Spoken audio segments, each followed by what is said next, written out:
7 heures du matin sur Akhbar al-Bled de Hassan à Tlemcen.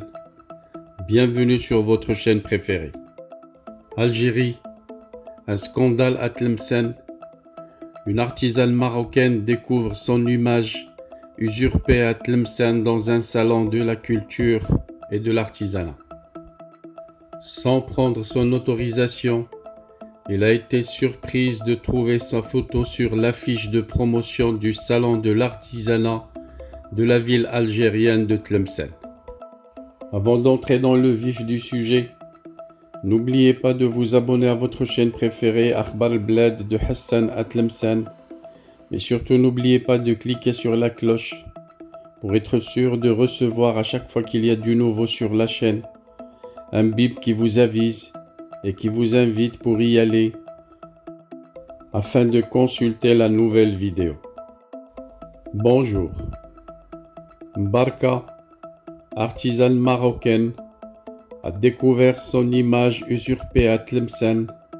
Elle sera défendue par le club des avocats du Maroc. L'utilisation frauduleuse de l'image de Mbarka, une artisane marocaine de 74 ans, par la direction de la culture et des arts de la province de Tlemcen, pour illustrer l'affiche de la promotion du salon de l'artisanat de la ville algérienne. Cette utilisation frauduleuse ne restera pas sans suite. Des mesures seront prises par le club des avocats du Maroc.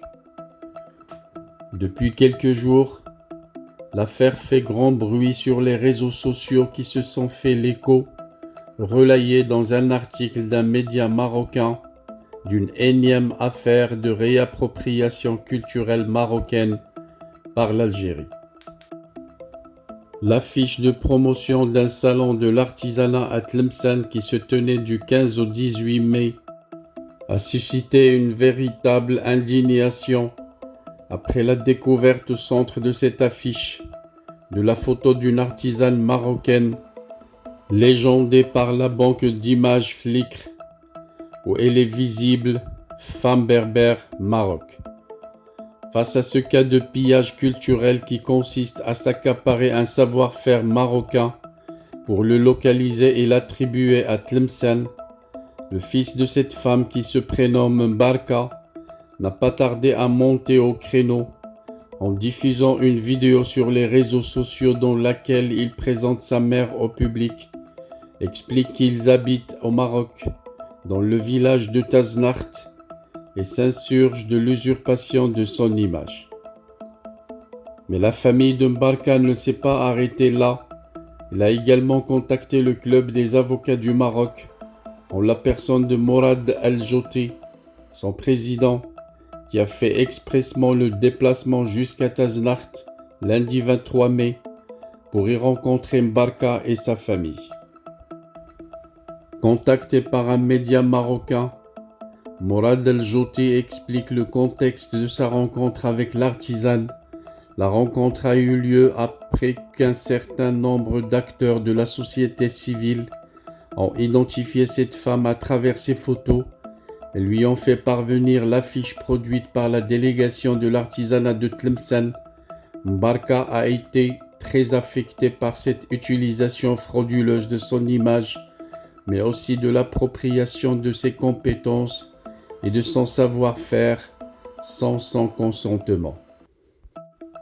Le président du club des avocats a ainsi été contacté en sa qualité d'avocat et de président du club des avocats par la famille, qui lui a demandé de l'assistance parce qu'ils avaient besoin de quelqu'un pour les guider d'un point de vue juridique, afin de poursuivre en justice les personnes qui ont utilisé frauduleusement l'image de Mbarka.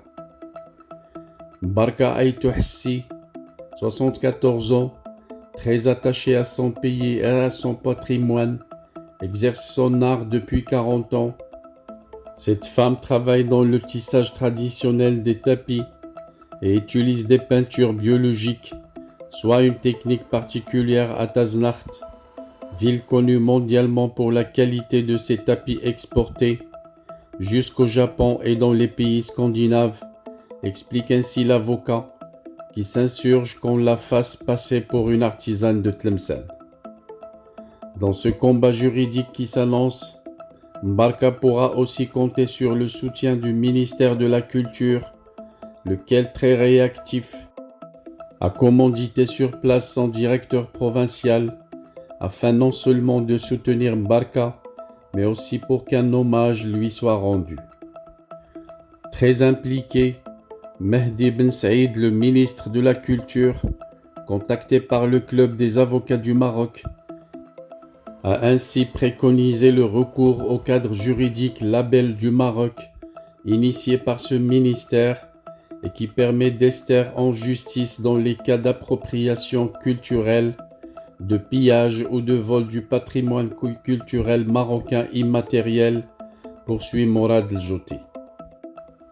La procédure consiste à labelliser les éléments du patrimoine culturel qui sont déposés auprès de l'OMPIC sous classification internationale, ce qui permettra aux propriétaires de droits d'attaquer les usurpateurs en justice devant les tribunaux et les organisations internationales.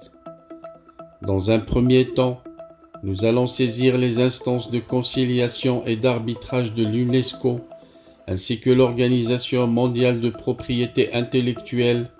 Suite au retour que nous aurons, nous passerons à l'étape judiciaire, annonce le président du club des avocats, contacté par un média marocain.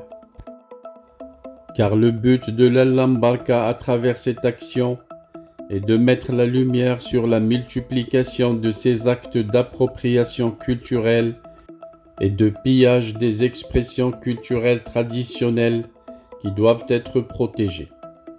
Pour ce faire, annonce Morad El-Jouti, nous allons également nous baser sur la Convention pour la sauvegarde du patrimoine culturel immatériel, un traité de l'UNESCO adopté par la Conférence générale de l'UNESCO le 17 octobre 2003. Cette convention est entrée en vigueur en 2006 à la suite de sa ratification par 30 États parties et fait suite au programme de la proclamation des chefs-d'œuvre du patrimoine oral et immatériel de l'humanité.